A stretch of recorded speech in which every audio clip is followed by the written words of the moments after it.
there, deep divers. It's been so cool seeing all the messages you've been sending in about ChatGPT and all these incredible AI tools popping up. Generative AI, right?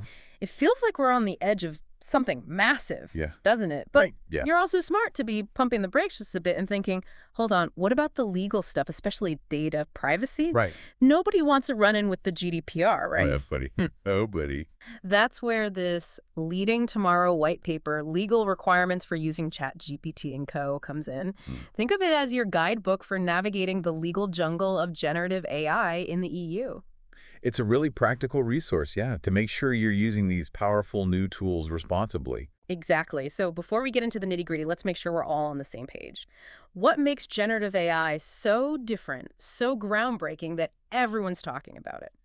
Well, it's the ability of this type of AI to create things, text, images, even music, that are often impossible to tell apart from something a human made. I can already see why you're so excited about this. It's like having a superpowered assistant who can handle all the tedious stuff and free you up to focus on the big picture. That's precisely why businesses are so eager to jump in. Yeah. The white paper breaks down 3 areas where generative AI is already shaking things up. Creating content, automating those boring business processes we all hate, and even turbocharging research and development. Give us the examples. What does this actually look like in the real world? Okay, so imagine you're sending out marketing emails. Instead of a generic message, generative AI can tailor each email to thousands of customers instantly, no more mass blasts. Or think about those giant spreadsheets full of data. This tech can pull out insights and create reports automatically, saving you hours of digging. That is incredibly powerful. What about research and development? It can be analyzing massive data sets, finding patterns that would take us humans forever to spot. Exactly. It has the potential to significantly speed up breakthroughs. Faster drug discovery, more efficient designs. It's pretty remarkable. There's even a statistic in this white paper that says people are creating new content 90% faster using these tools. 90% faster. Now, I know what you might be thinking. That sounds almost too good to be true. And you're right to be a bit skeptical. Yeah, I think so too. While there's definitely huge potential for a productivity boost, it's still early days. Some tasks will get done much faster, sure, but others still need a human touch, that creative spark. Absolutely. So no robot overlords just yet, but we should be prepared for some pretty big changes. We've talked about the generative AI being a potential game changer. And we've touched on the why, the amazing benefits like saving time, cutting costs, maybe even making employees happier. All good things to consider. But as with any good game, there are risks and rewards. Right. And the one you, our listeners, are most concerned about data privacy. The white paper dives right into that in section 3.1, saying using Gen AI tools could unintentionally expose personal data. And it's not just some abstract hypothetical risk. Right. Imagine this. You're using a Gen AI tool to analyze customer feedback, hoping to improve your products. Without even realizing it, you feed the system data that includes names, addresses, stuff you were never supposed to share. Right. Suddenly, you don't just have a PR nightmare on your hands, you've got a major legal issue. Exactly. And that's why understanding the legal side, especially something as important as the GDPR, is non-negotiable. Absolutely. Okay, so let's break it down. Okay. For those of us who aren't lawyers, what are the big GDPR implications when we start using these super-powered AI tools? Well, the white paper boils down to 3 key things. Okay. Explicit consent, solid data processing agreements, and being transparent with your users. All right, let's take those one by one. Okay. Explicit consent. What does that actually look like in the real world of using generative AI? It's not like we're asking for someone's permission every time we want to send an email, right? You're right. It's not about getting sign-off on every single action. Okay. But you do need a clear legal basis for processing any personal data that touches these AI tools. Okay. Think of it like this. You want to use Gen AI to analyze customer reviews, which could lead to some really valuable insights. Right. But you can't just feed the system all your data. Yeah. You need explicit permission from those customers to use their feedback in that way. So it's about being upfront about what data we're using and how we're using it. Precisely. And that ties into the transparency aspect as well. Yeah. No more burying crucial information in those never-ending privacy policies that nobody reads. Because nobody has time for that. Right. Okay, so we've covered consent, but what about those data processing agreements? What are they all about? Those are crucial when you're working with a third-party AI provider. Yeah. Which, let's face it, most businesses will be. Right. You need a legally binding agreement that lays out who's responsible for what when it comes to data protection. Oh, okay. It's about making sure your provider takes data security as seriously as you do. So it's not enough to just assume they've got it covered because they're a big tech company. It's great to trust, but you need that paper trail, a shared understanding of who's responsible for what is essential. And finally, transparency. Right. This one seems straightforward, but how do you make using generative AI transparent when the technology itself can feel like a black box? That's the challenge, isn't it? Yeah. It's about being upfront with your users. Yeah. How are you using AI and what does that mean for their data? Clear explanations on your website, in your app, maybe even a quick explainer during user onboarding. The more open you are, the more trust you build. And trust is everything, especially these days. Absolutely. Okay, so for those businesses that think, I'll just wing it and hope we don't get caught, what's at stake here? What happens if you ignore these GDPR requirements?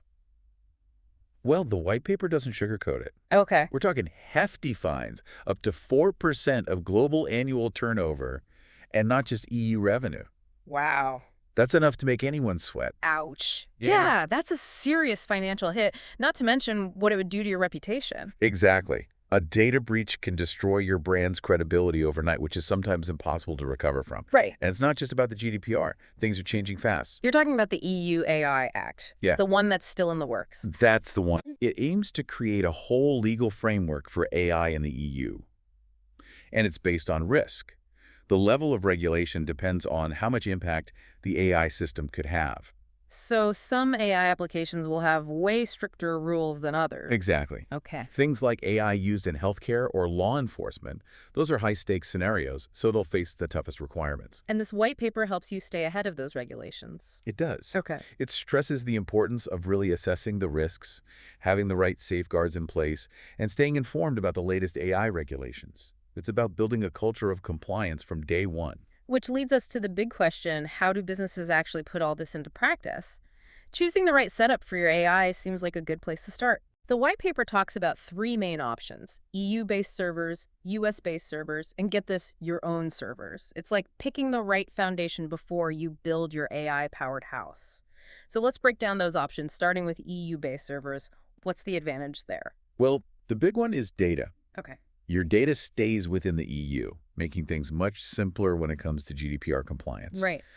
It just gives you that extra peace of mind knowing your data is under a jurisdiction known for its tough stance on data protection. Okay, makes sense.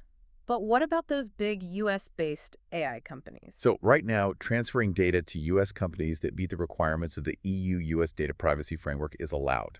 Okay. But, as the white paper points out, those international data transfer agreements can be tricky. Yeah. They're always subject to change. Yeah. It's like the rules of the game could change at any moment. Exactly. And relying solely on those agreements, especially when you're dealing with sensitive data, could be a risky move. So, option 3, going solo and hosting everything on your own servers. Right. What's the story there? Now, this gives you maximum control. Okay. You're not relying on any third-party provider, and you can implement your own security measures exactly how you want them. But I imagine that's a pretty big task, right? Both technically and financially. It can be, for sure. Yeah. Setting up and maintaining your own server infrastructure requires serious expertise and resources. Right. It's not for everyone. It sounds like it boils down to control versus cost and complexity, which is probably why that table summarizing the pros and cons of each option in the white paper is so handy. We'll make sure to link that in the show notes so you can really dig in and explore those different options. It's a great resource to have. Okay, so we've talked about the what, the why, and the how of generative AI, and the legal tightrope that comes with it. We have. Let's get actionable. Yeah. The white paper wraps up with this super helpful DSGVO checklist. Think of it as your pre-flight check before launching your AI-powered spaceship. I like that analogy. What are some of the key points on that checklist that our listeners should be paying extra close attention to? The one that jumps out at me is the emphasis on training your staff and setting clear internal policies. Because even with all the right tech in place, humans can still be the weak link in the chain. That's right. You can have the best security protocols and legal agreements money can buy. But if your team isn't trained on data privacy best practices, you're still vulnerable.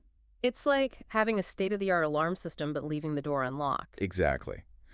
The white paper stresses how important it is to make sure your people understand data protection principles and have clear guidelines for using generative AI tools, including what to do if there's a potential breach.